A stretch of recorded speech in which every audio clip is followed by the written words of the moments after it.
Ајде, добро вечер. Премногу добро ме испровоциравте. Отворам едно парче за сите вас, за да ви објаснам некои работи. Ги гледам членовите, сами експериментираат. 30 дена, 25 дена, 35 дена ги отвараат парчињата. Или зачинот, секој сум го кажал дека крајниот зачин кој ќе оставите да не се става сол во тој зачин. Зашто?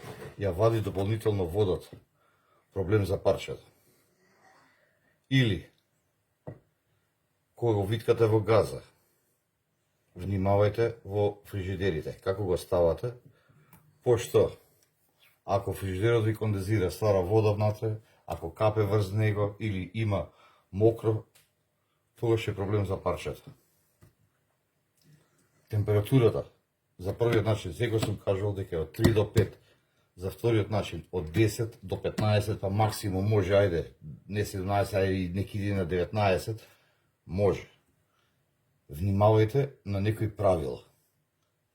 На некои правила внимавајте. Ако сакате да извадите убав производ. Ако не, тоа е ваш. Меѓутоа, јас сум пробувал и од чисто искуство ви го пренесувам тоа на вас. Еве сега ќе отворам. Ова е јунешки мускул.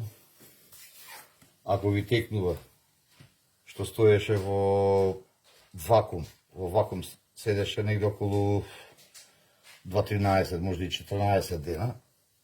Може и 14 дена.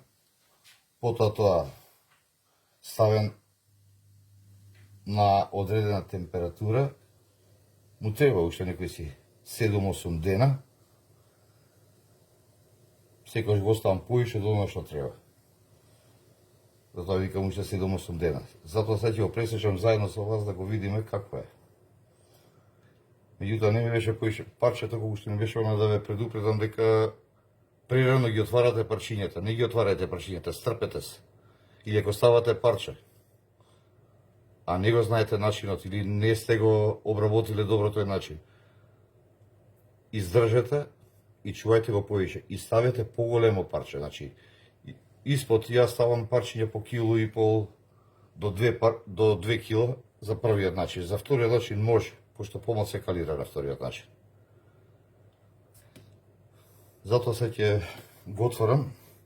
Ова е правено на вториот начин. Може да погледнете како изгледа.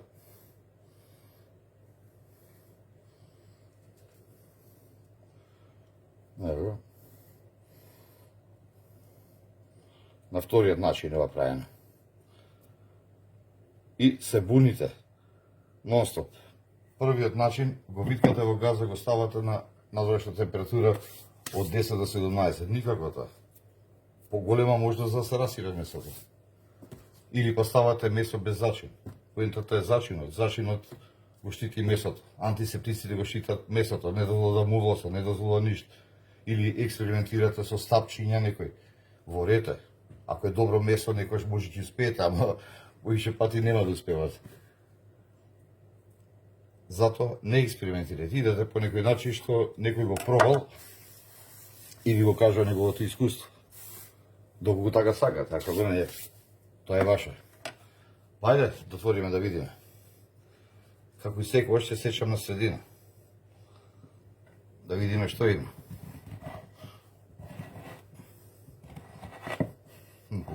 Машала.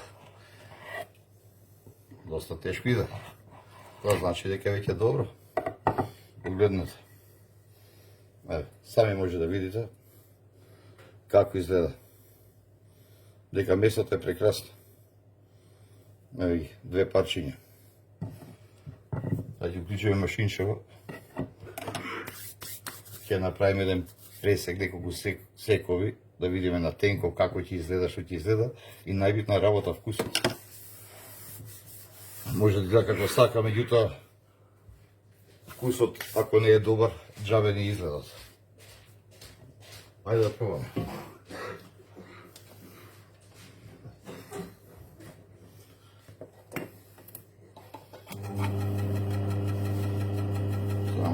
прво така го ќе искочи, па да го наштилувам да искочат ува и парчињата.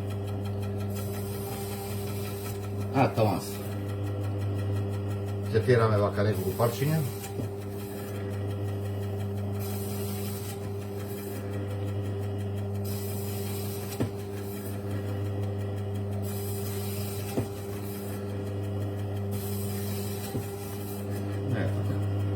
Ајде да исклучиме.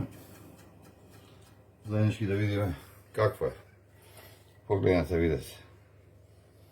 Гледайте. Видете го парче. Тоа е нешто прекрасно. Еве, сами може да видите како изгледа. Само си ќе следам за некоја фотка да направиме и преку фотографија поблиску да го видите вака. Samsung, статичен ми е телефонот, со статичен телефон снимам, колку можам ви доловувам, за да видите каква е состојбава со месото. Повторно ќе повторам, не го брзајте месото. Месото не треба да се брза. Поентата на овој процес на спремање на месо е што подолго, не што пократко да го извадите. Не е поентата да извадиме ние за 15 дена, ќе го извадам и за 10 дена. Како? Ќе прашате како? Ќе уклучам уште 4 вентилатора, премам месото, ќе го исушам многу побрзо. Меѓутоа тоа не е поентата. Не е воопшто поентата. Фала ви многу што ме следите. Се гледаме и се најубаво. Чао, чао.